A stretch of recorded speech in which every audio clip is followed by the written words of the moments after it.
I was speaking to students and professors in the University of Berkeley, San Francisco. And I said, you are all brainwashed.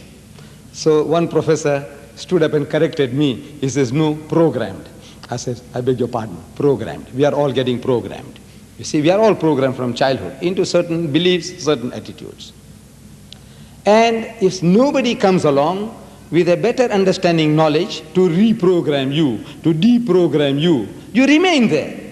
Because he's like a drowning man. He's found something. You know, you say, look, this book can't help you. It is the spirit within you that has helped you. You have been an alcoholic all your life. And you were looking for a way out. You wanted somebody to help you. You know, you go home and you see your wife is terrified. You find the children are terrified. They're all getting out of your way. You know what's going on. You know it's terrible, it's horrible. But what can you do? What can you do? You don't like it, but you are helpless. You are in the clutches of this devil, alcohol. And there comes along a person with a little charisma, and you know, he says, look man, think and believe that Christ is there for you. He's done everything for you. He's paid for you. Emotionally, you are in a mood for change. You are like a drowning man, struggling to get out, to save yourself from drowning, and the straw, you know, that you hit upon the straw and you were able to come out. You say, the straw helped me. I says, no, it was the struggle that you have been going on in your heart and mind. The struggle you put up brought you to the shore, not the straw. But now when you are trying to explain that on a logical basis, it's look, it's your struggle that saved you. Your intention, your sincerity that saved you. So no, he's thinking that now you're trying to push him back into the mire. No, we are only explaining. But now people have gone through this experience and they're terrified. If they let go of this, Christ died for my sins. He saved me. He says, brother, it is your determination, your will, your faith that saved you. He says, no, Christ saved me. As if he's terrified. He says, you want to drown him again, you want to push him back into it. Which is not the case. So you see now, we have to give the people an alternative. They haven't got it. The only book they know is this. And this book they can see, the bulk of the people, they can see, man, what mess it has made. It hasn't got answers to the problems. So when he lets go or he grabs anything. Hare Krishna movement. You know, the guys with the little pigtail, they go around dancing with the yellow saffron clothes and with the drumming. No, look. It is the mind, you know, you want something, grab something, I say, I get peace here, I get peace there. So you join the Munis, you find peace. You join Hare Krishna movement, you get peace. It's any movement. It is what you were yearning for, that you were striving for, and these are just excuses. The straws. It's not the straws that are saving you. So our Christian brothers and sisters, they don't know anything about the Quran. They know nothing about the Quran. If their own book lets them down, what about any Eastern book? The Quran, an Eastern book, what can it do for you? They don't know this book. And the trouble is with us. We haven't done anything to educate them. We ourselves, we don't know anything about the Quran. The bulk of us. How do you speak to a Christian? My Arab brothers. You see, look, no knowledge. You are good Muslims. At heart, maybe you are good Muslims. You know the Quran. But how are you going to explain to them what the Quran says? In your heart and mind you understand when you say, Bismillahir Rahmanir Rahim, in the name of Allah, most gracious, most merciful. وَإِذْ قَالَتِ الْمَلَائِكَةُ يَا مَرْيَمُ وَإِذْ قَالَتِ الْمَلَائِكَةُ يَا مَرْيَمُ إِنَّ اللَّهَ اسْتَفَاكِ وَطَهَّرَكِ وَاسْتَفَاكِ عَلَى نِسَاءِ الْعَالَمِينَ. Beautiful. Translate it. Translate it for your hearer.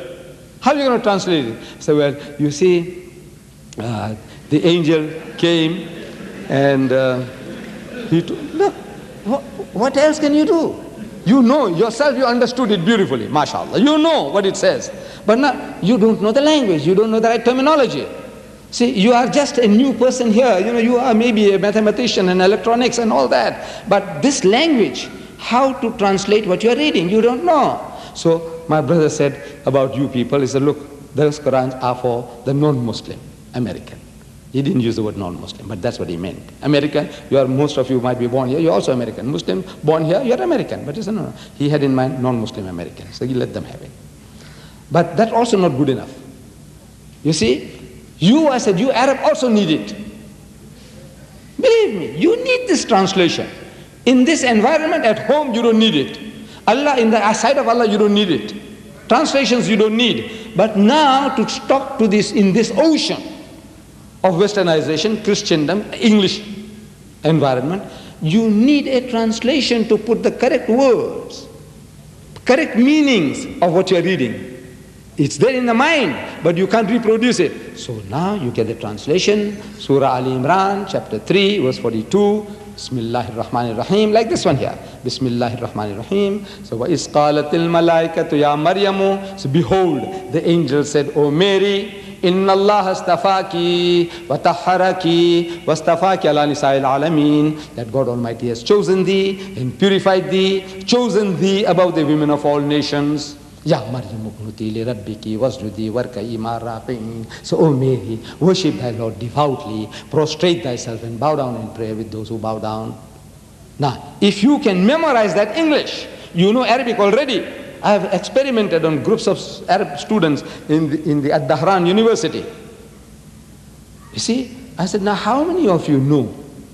وَإِذْ قَالَتِ الْمَلَائِكَةُ يَا مَرْيَمُ إِنَّ اللَّهَ اسْتَفَاكِ وَطَهَّرَكِ. How many of you? And almost 80% put up their hands. I said, are you all Hafizul Quran? He says, no. He says, how do you know? Well, constant reading, your language, easy to retain. Right. I says, mashallah, you have done the job, you know it. Now I said, now how to improve English? I'm going to teach you how to improve your English. You see, I learn many languages. I know many languages, samples. I can quote you Indonesian, Swahili, Spanish. What language you know? Nigerian, Zulu, Tswana, Afrikaans, Zulu, Arabic, Hebrew. What language you want to hear? Tell me quickly. Of this I have name. What language you want to hear? Huh? German. I didn't say German. Come on. Any. The languages I said, Swahili, Indonesian or Malaysian, Spanish. Huh? Swahili. Se tazameni mikono yangu na miguu yangu. Yaguwa ni mimi mwenyewe. Mshige ni muone. Waguwa roho haina mwili na mifupa. No, I learn languages, different languages. It serves my purpose, you see. This Swahili opens the doors for me in Kenya. You see, they don't allow South Africans in Kenya.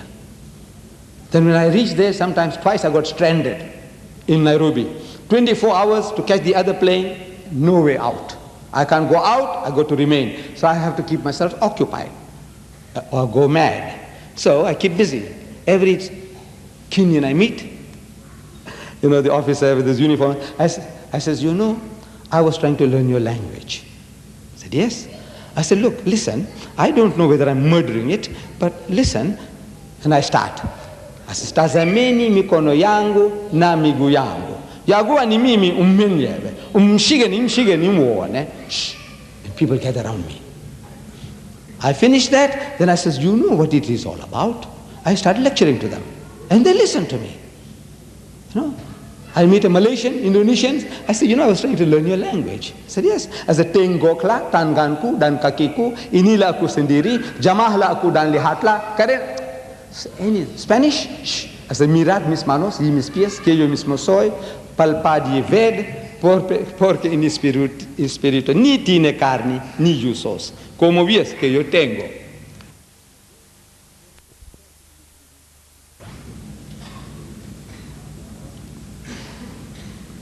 You see, Hebrew, I wanted to go to Israel to talk to my cousins, delivering the message from the last will and testament of Hazrat Musa alayhi salam.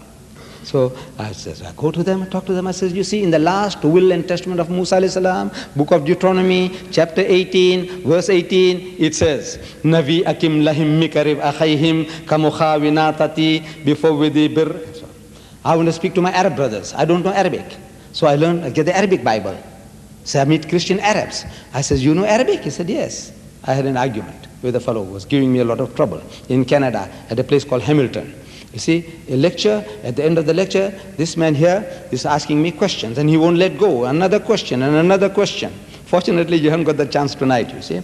This is all written on paper, so you've got no chance of coming back in a hurry. But that man there, verbal question, one question, I answer that, another one and another one. Eventually when the meeting is over, he's still around me, he won't let me go.